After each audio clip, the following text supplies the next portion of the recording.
नमस्कार दोस्तों। Uttar Pradesh electric vehicle subsidy portal के ट्रेनिंग वीडियो के दूसरे भाग में आपका स्वागत है। दूसरे भाग में आपको किस तरीके से किसी एप्लीकेंट के प्राप्त एप्लीकेशन को डीलर के द्वारा वेरीफाई किया जाता है और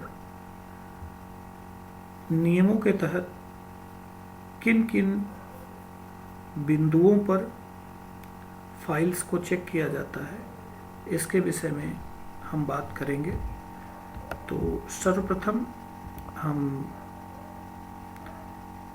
डीलर की प्रोफाइल ओपन करने के लिए हमारे पास डीलर का यूजर नेम होना चाहिए और पासवर्ड होना चाहिए। यहाँ पर हम देखेंगे कि यूपी ईवी सब्सिडी पोर्टल के होम पेज पर ही एडमिन लॉगिन है।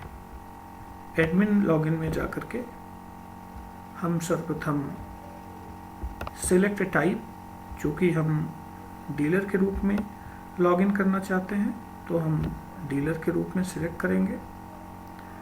उसके बाद दूसरा ऑप्शन है कि डीलर की यूजर आईडी क्या है, यूजर नेम क्या है। हमारे इस डीलर का यूजर नेम, चूँकि डीलर का कोड 1 है, तो यहाँ पर हमने इस डीलर का जो है कोड डाला। ये डीलर हमारे पोर्टल में रजिस्टर्ड है। यहाँ पे ध्यान देना है कि अगर डीलर इस पोर्टल में रजिस्टर्ड नहीं है तो किसी भी एप्लीकेंट के द्वारा अगर अप्लाई भी किया जाता है और जिस भी डीलर के द्वारा उसने गाड़ी लिया हुआ है, अगर वह ईवी सब्सिडी पोर्टल पर डीलर रजिस्टर्ड नहीं है और उसका यूज़र नेम और पासवर्ड नहीं है, तो हम एप्लीकेशन को वेरीफाई करने का काम नहीं कर सकते हैं।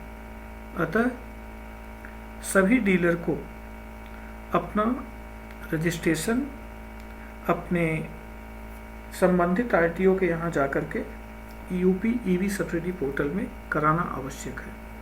अब यहाँ पर हमने डीलर सिलेक्ट कर लिया। डीलर को दिया गया पासवर्ड इंटर किया जाएगा। यहाँ पर हमने पासवर्ड यहाँ पे डाल दिया।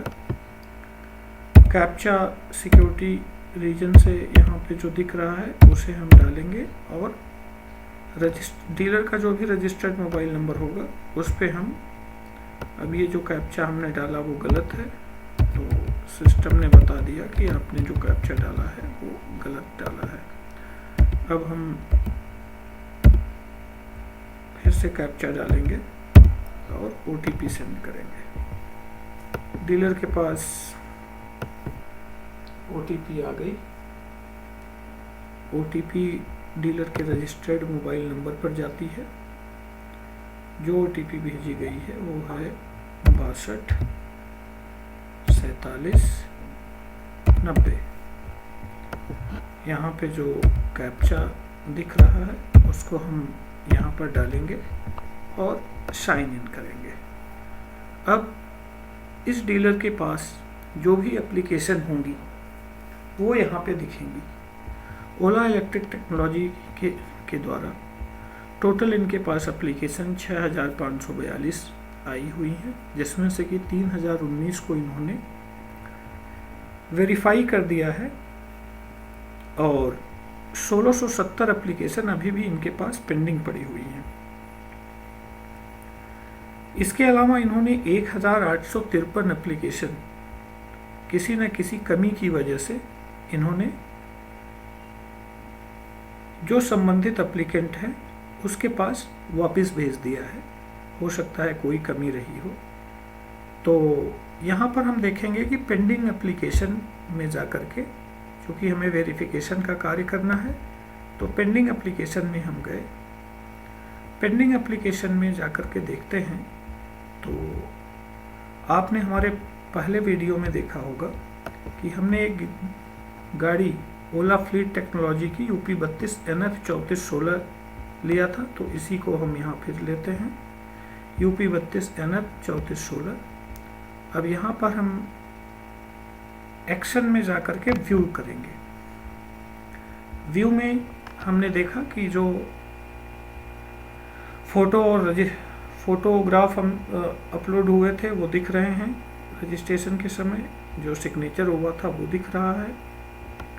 अब यहाँ पे ध्यान देने वाली बात है कि GST या पैन जो भी अपलोड किया गया है वो पेपर यहाँ दिखना चाहिए। व्यू ऑप्शन में जाकर के उसे देखा जा सकता है।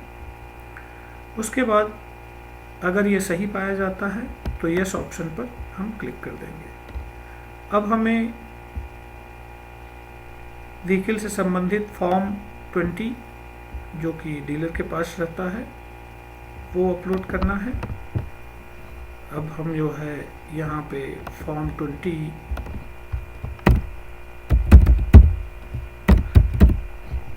अपलोड कर देते हैं और सिग्नेचर क्या फॉर्म 20 से मैच कर रहा है कि नहीं ये चेक करेंगे फॉर्म 20 से। उसका अगर फॉर्म 20 से सिग्नेचर इत्यादि मैच कर रहा है तो हम यहाँ पे यस क्लिक करेंगे, अगर नहीं मैच कर रहा है तो नो क्लिक करेंगे। सारी डिटेल्स जितनी भी दी गई हैं वहाँ पे देखेंगे कि फॉर्म 20 जो डीलर के पास अवेलेबल है क्या वो डिटेल्स सारी की सारी यहाँ पे करेक्ट हैं। अगर करेक्ट हैं तो यस क्लिक करेंगे, अगर नहीं करेक्ट है तो नो क्लिक करेंगे। अब व्हीकल से संबंधित डिटेल्स यहाँ पे हमें देखना है कि व्हीकल का जो भी डिटेल्स है क्या वो सही है कि नहीं। ये सारी डिटेल्स डीलर के पास मौजूद रहती है और चूँकि स्कीम के अंदर 4 कैटेगरीज हैं तो यहाँ पे चेक करना है कि क्या उस एप्लीकेंट ने सही स्कीम के अंदर अप्लाई किया है कि नहीं। तो चूँकि ये 2 व्हीलर है, मोटरसाइकिल स्कूटर, तो एप्लीकेंट ने सही स्कीम में अप्लाई किया हुआ है तो हम इसको यस सिलेक्ट करेंगे। अगर वो सही स्कीम में अप्लाई नहीं किया हुआ है तो नो सिलेक्ट करेंगे। अब यहाँ पे ध्यान देने की बात है कि एप्लीकेंट ने जो RC अपलोड किया है वो भी हमें चेक करना होता है। तो चूँकि हमने RC तभी अपलोड किया था तो हम चेक कर सकते हैं। अगर RC की सारी जानकारी सही है, करेक्ट है, तो हम यस सिलेक्ट करेंगे। अब हमारे पास जो भी फॉर्म 21 है उस गाड़ी से संबंधित उसको डीलर के द्वारा अपलोड किया जाएगा। साथ साथ में जब हमने गाड़ी बेची थी तो जो सेल्स इनवॉइस थी उस सेल्स इनवॉइस को हम यहाँ पे अपलोड करेंगे। अब यहाँ पे ध्यान देने योग्य बात है कि अगर हमारी सारी डिटेल्स गाड़ी की सेल्स इनवॉइस और फॉर्म 21 से मैच हो रही हैं तो दोनों को हम अपलोड करके PDF फॉर्म में या JPG किसी भी फॉर्म में अपलोड करेंगे और यस ऑप्शन पर क्लिक कर देंगे। तीसरा बैंक डिटेल होता है, क्योंकि बैंक डिटेल भी हमें यहाँ पे चेक करना होता है डीलर के द्वारा।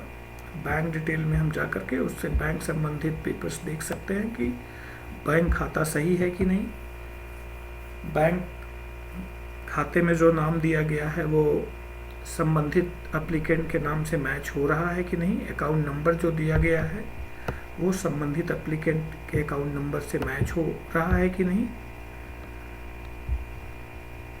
अगर ये सारी जानकारी मैच हो रही है तो हम यस ऑप्शन पे क्लिक करेंगे और आगे बढ़ेंगे। अब चूँकि एप्लीकेंट का पर्सनल डिटेल सारा का सारा सही पाया जा रहा है, व्हीकल डिटेल भी सारी की सारी सही पाई जा रही है और हमारे पास जो भी कागजात उपलब्ध हैं फॉर्म 20, 21, सेल्स इनवॉइस, इन सब से समस्त जानकारियां सत्यापित हो रही हैं।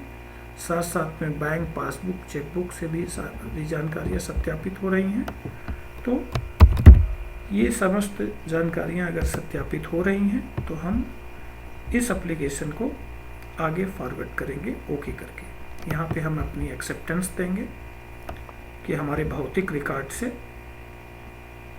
समस्त जानकारियाँ सत्यापित हो रही हैं और इसको अधिकृत प्राधिकारी के पास हम फॉरवर्ड कर रहे हैं। अब यहाँ पे एक चीज़ और ध्यान देने योग्य बात है कि मान लीजिए इसका बैंक अकाउंट का जो उसने पासबुक या चेकबुक जो भी अपलोड किया है वो नहीं मैच होता है, तो नो ऑप्शन जैसे ही आप क्लिक करेंगे, यहाँ पे आप देखेंगे कि जो फॉरवर्ड करने का ऑप्शन था वो बदल गया। अब आप यहाँ पे कमेंट लिख सकते हैं, नॉट मैच विथ पासबुक।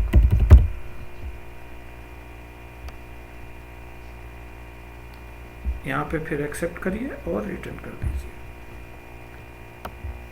क्योंकि हमें फाइल ये ट्रेनिंग वीडियो के रूप में मैं बना रहा हूँ तो आगे भेजनी है, अगले लेवल का भी वीडियो बनाना है, तो हमने यहाँ पर ओके कर दिया और इस डीलर के द्वारा यह एक्सेप्टेंस लेते हुए फाइल संबंधित अधिकारी अर्थात अब इस गाड़ी से संबंधित आरटीओ कार्यालय में आगे की कार्यवाही के लिए फॉरवर्ड कर दिया गया। यहाँ पर ये पॉपअप आता है कि आपने जो वेरिफिकेशन किया है वो अंतिम रूप से सबमिट करना चाहते हैं, तो जैसे ही आपने इसको सेव ऑप्शन पे जाएंगे, आपका जो है स्टेटस मतलब इस एप्लीकेशन से संबंधित वेरिफिकेशन का कार्य आपका पूरा हो गया।